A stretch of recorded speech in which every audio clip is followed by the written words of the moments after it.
कक्षा 5 इकानी 11 सच्चा बालक। इकानी यानी कि पाठ। ये आपका 11वां पाठ है जिसका नाम है सच्चा बालक। इस पाठ में और इस इकानी में एक बालक की बात की गई है जो कभी झूठ नहीं बोलता।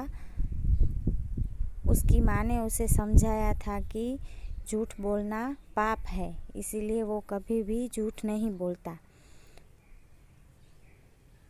तो चलिए शुरू करते हैं सच्चा बालक।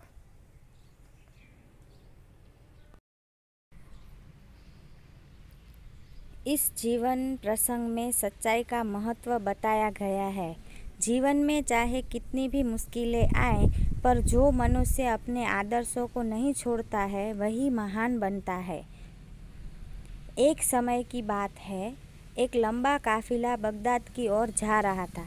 काफिला यानी कि यात्रियों का समूह। तो एक लंबा यात्रियों का समूह बगदाद की ओर जा रहा था। रास्ते में उस पर डाकू टूट पड़े और लूट मार करने लगे। उस काफिले में एक 9 वर्ष का बालक था। वह एक और चुपचाप खड़ा रहकर इस लूट मार को देख रहा था।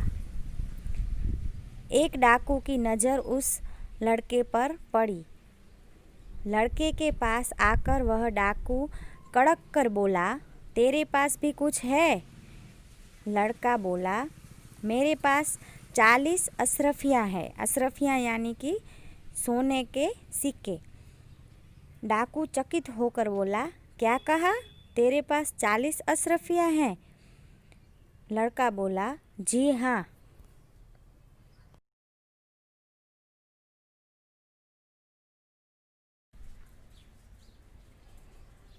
डाकू लड़के का हाथ पकड़कर सरदार के पास ले गया। उसने अपने सरदार से कहा, यह लड़का अपने पास 40 अशरफियाँ बताता है। यानी डाकू ने उसके सरदार से बोला कि यह लड़का बोल रहा है कि उसके पास 40 सोने के सिक्के हैं। सरदार लड़के से बोला, तेरी अशरफियाँ कहाँ हैं? लड़के ने अपनी सदरी को फाड़कर उसमें छुपी अशरफियाँ निकाली। सदरी यानी कि जैकेट। तो लड़के ने अपनी जैकेट को फाड़कर अंदर से सोने के सिक्के निकाले। उन्हें सरदार के सामने रखते हुए कहा, यह देखो। सरदार आश्चर्य से बोला, लड़के, अशरफियों को इस प्रकार से रखने का उपाय तुम्हें किसने बताया?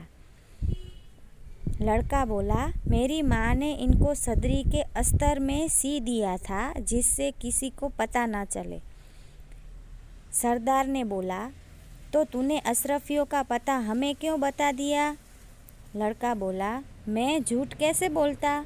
मेरी माँ ने कहा था, बेटा सदैव सच बोलना, झूठ बोलना पाप है। सरदार डाकुओं से बोलता है, यह छोटा बच्चा अपनी माँ का इतना कहना मानता है कि ऐसे संकट में भी झूठ नहीं बोला। हम लोग बड़े होकर भी ईश्वर के बताए नेक रास्ते पर नहीं चलते और लूटमार करते हैं। नेक यानी कि ईमानदारी के रास्ते पर नहीं चलते और लूटमार करते हैं। सब डाकू बोले, सरदार बात तो ठीक है। सरदार डाकुओं से बोला, इनका लूटा हुआ सामान इन्हें वापस कर दो। डाकुओं ने सब सामान वापस कर दिया और आगे कभी लूटमार न करने की प्रतिज्ञा ली। प्रतिज्ञा यानी कि कसम ली। सच बोलने वाले इस बालक का नाम अब्दुल कादिर था। बड़ा होकर यह बालक महान संत हुआ। उनकी समाधि बगदाद में है। वहाँ प्रत्येक वर्ष बड़ी संख्या में लोग दर्शन करने के लिए जाते हैं। आशा है कि आपको ये वीडियो पसंद आया होगा और आपको ये पाठ समझ में आ गया होगा। धन्यवाद।